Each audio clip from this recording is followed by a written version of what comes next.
नमस्कार students. Physics में हम लोग रिफ्रैक्टिव इंडेक्स पर अध्ययन किए हैं। रिफ्रैक्टिव इंडेक्स क्या होता है, हम लोगों ने इसको पढ़ा है। वास्तव में रिफ्रैक्टिव इंडेक्स ये मान लेते हैं वैक्यूम है या एयर है। यहाँ से रे ऑफ लाइट जब किसी मीडियम में इन करता है, मान लेते हैं मीडियम 1 है, तो इसमें जो लाइट का स्पीड है और इसमें जो लाइट का स्पीड है, दोनों का जो रेशियो होगा उसी को हम लोग रिफ्रैक्टिव इंडेक्स बोलते हैं। ये एक प्योर नंबर है और इसीलिए इसका कोई यूनिट नहीं होता है। तो हम कह सकते हैं refractive index equal to speed of light in air by speed of light in a medium. किसी भी मीडियम में जो लाइट का स्पीड है, उसके स्पीड को speed of light in air में डिवाइड करते हैं, तो ये हमारा जो एक प्योर नंबर देता है उसी को हम लोग रिफ्रैक्टिव इंडेक्स बोलते हैं। स्नेल्स लॉ के मुताबिक रिफ्रैक्टिव इंडेक्स होता है, अगर मान लेते हैं ये कोई एक सेपरेटिंग मीडिया है, एक रे ऑफ लाइट यहाँ से इसे इंसिडेंस किया, यहाँ पर एक नॉर्मल डाल देते हैं, मान लेते हैं ये मीडियम 1 है और ये मीडियम 2 है, तो ये जो रे ऑफ लाइट नॉर्मल के साथ जो एंगल बनाता है, अगर मीडियम 2 डेंसर है तो ये जो रे ऑफ लाइट है जिसका कि डायरेक्शन वास्तव में इस तरह से होना चाहिए, ये नॉर्मल की तरफ इस तरह से झुक जाता है, बेंड्स टुवर्ड्स द नॉर्मल। तो इस प्रकार से हम देखते हैं कि ये जो एंगल ऑफ रिफ्रैक्शन है ये छोटा हो जाएगा, R is less then I। इस केस में जो दोनों के साइन का रेशियो होगा वही रिफ्रैक्टिव इंडेक्स होगा। इस केस में हम बोल सकते हैं रिफ्रैक्टिव इंडेक्स मीडियम 2 का refractive index with respect to 1 यानी 1 2 is equal to sine I by sine R। इस प्रकार से speed of light in any medium और speed of light in vacuum में भी रिफ्रैक्टिव इंडेक्स को हम लोगों ने देखा क्या है। और स्नेल्स लॉ के मुताबिक एंगल ऑफ इंसिडेंस और एंगल ऑफ रिफ्लेक्शन के केस में भी हम लोगों ने देखा कि refractive index sine of angle of incidence and sine of angle of reflection का रेशियो होता है। आज हम लोगों का टॉपिक है ग्लास स्लैब से रे ऑफ लाइट का किस प्रकार रिफ्रैक्शन होता है। ये ग्लास स्लैब है, पेपर वेट आपने देखा होगा, ये ट्रांसपेरेंट है। यहाँ पर एक रे ऑफ लाइट इस तरह से जब इसके सरफेस पर इंसिडेंस करता है तो ये किस तरह से बिहेव करता है। इस डायग्राम को सिर्फ इसका एक फेस हम लोग लेके चलेंगे इस तरह से, ये सिर्फ इसको देखेंगे और तब हम लोग देखेंगे कि इस पॉइंट पर जब ये इंसिडेंस किया तो इसका रिफ्रैक्शन किस तरह से होता है। ठीक है, यही हमारा आज का टॉपिक है, इसको ध्यान से देखिए। ये ग्लास स्लैब है एक शीशे का, जो कि पेपर वेट के रूप में आपने देखा होगा। मान लेते हैं कि ये ग्लास स्लैब ये सॉलिड है, एयर चारों तरफ एयर है, लेकिन सिर्फ ये ग्लास जो है अदर मटेरियल का है। एक रे ऑफ लाइट इस तरह से यहाँ पर इंसिडेंस किया, इसको इंसिडेंस रे बोलेंगे। ये इसका नाम AO दे देते हैं, ये इंसिडेंट रे है। यहाँ पर एक नॉर्मल खींच लेते हैं। अब याद कीजिए कि जब लाइट रे एयर जो कि रेयरर ऑप्टिकली रेयरर मीडियम है ग्लास में इन करेगा जो कि ऑप्टिकली डेंसर मीडियम है, तो उसका पाथ कैसा होगा, वो नॉर्मल की तरफ बेंड कर जाएगा। तो इस प्रकार से अगर हम देखें तो ये लाइट रे इस तरह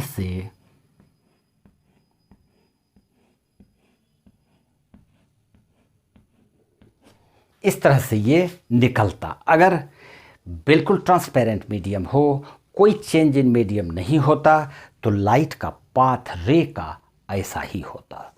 लेकिन चूंकि ये डेंसर मीडियम में प्रवेश कर रहा है इसलिए ये नॉर्मल की तरफ झुक गया, तो इसका पाथ इस तरह से हो गया। आप देख रहे हैं कि ये एंगल जो कि आई है और ये एंगल जो कि आर है, तो angle R is less than angle I लग रहा है हमको। अब यहाँ पर देखिए, ये तो सरफेस ए बी पर था। अब हम लोग डीसी सरफेस पर देखते हैं कि क्या होता है। तो यहाँ पर फिर एक हम लोग नॉर्मल खींच देते हैं। ये परपेंडिकुलर है, इसका नाम कुछ भी दे देते हैं, एन डैश, और ये एम और एम डैश दे देते हैं, कुछ भी नाम एक पहचान के लिए दे देते हैं। अब ये चूंकि डेंसर से रेयरर में आ रहा है क्योंकि ये ग्लास है और ये एयर है, तो जब डेंसर से रेयरर में आएगा तो वो bent away from the normal से वो दूर भाग जाएगा। तो इस प्रकार से ये नॉर्मल से दूर भागने पर ये इस तरह से चला जाएगा।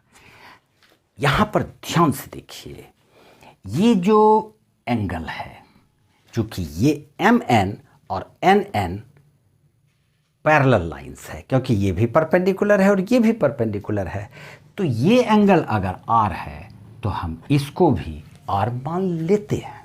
ठीक, ये जो एंगल है ये फाइनल रिफ्रैक्शन हुआ है यहाँ पर, तो ये फाइनल एंगल ऑफ रिफ्रैक्शन है जिसका कि ये नाम नहीं है, इसका नाम है एंगल ऑफ इमरजेंस। इसको हम लोग ई लिखते हैं, एंगल ऑफ इमरजेंस। तो ग्लास स्लैब से रिफ्रैक्शन यही है, क्लियर है। एक रिलेशन है ये आई और ई में क्या होगा, तो देखिए बिल्कुल ध्यान से। हम लोग इसको एयर मान लेते हैं और ये इसको जी मानेंगे, क्योंकि रिफ्रैक्टिव इंडेक्स में एक सिंबल आपको देना होगा। तो जब इसका refractive index a mu g होगा, एयर से ग्लास में जब आएगा, यानी refractive index of glass with respect to air, तो यह हो जाएगा sine I by sine r. हम इसको लिखते हैं sine I by sine r, equation number 1। अब चलते हैं, जब ये इस सरफेस पर स्ट्राइक किया, यहाँ पर इसका नाम ए ओ, ओ बी और ओ बी नहीं, क्योंकि बी हम लोग यूज कर चुके हैं, ए भी यूज कर चुके हैं, इसको नाम दे देते हैं एक्स, इसका नाम दे देते हैं यहाँ पर ओ है ही, ये वाई दे देते हैं और ये जेड दे देते हैं, कुछ भी सिंबल में दे देते हैं। तो ये जो सरफेस है यहाँ पर, ये एंगल और ये एंगल इक्वल होगा। तो अब हम लोग जब इस सरफेस पर इसका रिफ्रैक्शन देखेंगे तो ये ग्लास से एयर में प्रवेश करेगा, तो उस स्थिति में क्या हो जाएगा, mu g a, refractive index of air with respect to glass, यह बराबर हो जाएगा साइन आई, यहाँ पर आई आर है। ठीक, तो यहाँ पर लिखेंगे साइन आर और बाय साइन आर, यानी एंगल ऑफ रिफ्रैक्शन यहाँ पर ई है तो वो ई लिखेंगे साइन ई। इसको इक्वेशन नंबर 2 मान लेते हैं। अब जरा ध्यान से देखिए, इनिशियली लाइट रे एयर से निकलना शुरू किया था, ग्लास में आया और ग्लास से फिर जो है एयर में ही आ रहा है, यानी जिस मीडियम से वो चलना शुरू किया उसी मीडियम में आया। अगर इस दोनों को मल्टीप्लाई कर दिया जाए, इक्वेशन 1 मल्टीप्लाई इक्वेशन 2, तो ये हो जाएगा A mu G multiply G mu A is equal to sine I by sine R, sine I by sine R multiply, यहाँ हो जाएगा sine R by sine E. चूँकि ये दोनों 1 होता है, अभी 2 मिनट पहले हम लोगों ने देखा, तो इसके बदले में हम लोग 1 लिख देंगे इज इक्वल टू, ये साइन आर और sine R cancel, sine I by sine E, angle of emergence E, cross multiply करेंगे तो ये आ जाएगा sine I is equal to sine E. दोनों तरफ हम साइन को एलिमिनेट कर सकते हैं। तो जब कर देंगे तो therefore E I is equal to E. इससे क्या पता चला? इससे पता चला कि angle of incidence, this angle will be equal to angle of emergence यानी दिस एंगल। इससे एक बात और पता चलता है कि ग्लास स्लैब से रिफ्रैक्शन, फाइनल रिफ्रैक्शन होने के बाद जो इमरजेंस रे होता है वो ओरिजिनल रे यानी इंसिडेंट रे के पैरेलल होता है।